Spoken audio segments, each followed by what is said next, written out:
အားလုံးပဲ good morning ပါရှင်ဒီနေ့ကတော့အိပ်ပုတ်လေးကအိမ်မပုတ်ရဘဲနဲ့မနက်9 နာရီနိုးနေတဲ့နေ့လေးဖြစ်ပါရဲ့ရှင်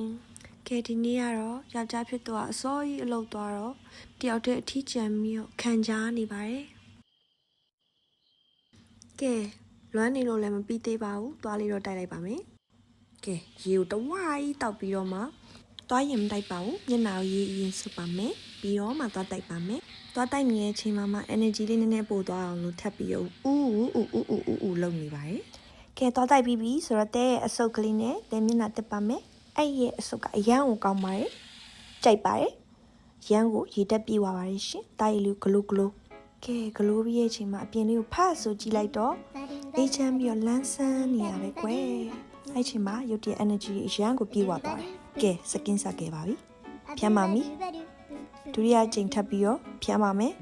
တတိယချိန်မြောက်ထပ်ဖြမ်းပါတယ်သူဂလိုးပါတယ်ပေါ့ဖြမ်းပြီးပြီဆိုတော့အဆုပ်ရဲ့တော်နေလေးကိုတဲလိမ့်ပါမယ်အနံလေးက oh my god ဒီရဲ့လေးစင်တော့အသေးရဲ့တိုနာအဆင့်ပဲရှိပါသေးရဲ့ရှင်ပြီးတော့ sun cream ဒီရဲ့ sun cream လေးက cream လေးကလည်းခရမ်းရောင်လေးလိမ့်လိုက်လို့ရှင်အသားညီပြီးဂလိုးသွားစေပါတယ်ပြီးတော့တဲရဲ့မိုးလေးမိုးချုပ်ဆိုတဲ့ lip oil လေးကိုဆိုပါမယ်ရန်ကိုလှသွားပါပြီခဲလှသွားပြီဆိုတော့ပြင်လေးကိုတစ်ချက်ဖတ်ဆိုပြီးထွက်ပြီးတော့ရှူကင်းလေးကိုဖတ်ဆိုပြီးတော့ကြည့်လိုက်ပါတယ်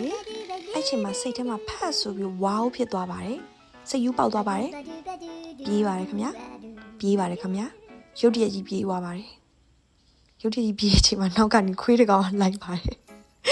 နောက်ကနေပြေးတဲ့အချိန်မှာသူကတောက်လျှောက်ပါနေခဲ့ပါတယ်ပြီးတော့မှကိုနာမှာနှစ်ကောင်ကအဖော်ပြုတ်နေပါတယ်ရှင်အဲ့ချိန်မှာအရန်ကိုမောသွားပါပြီဘရုံသုံးကပြီးတော့ခါမောသွားပြီးချွေးတွေလည်းထွက်နေပါပြီရေချိုးရပါမယ်ရှင်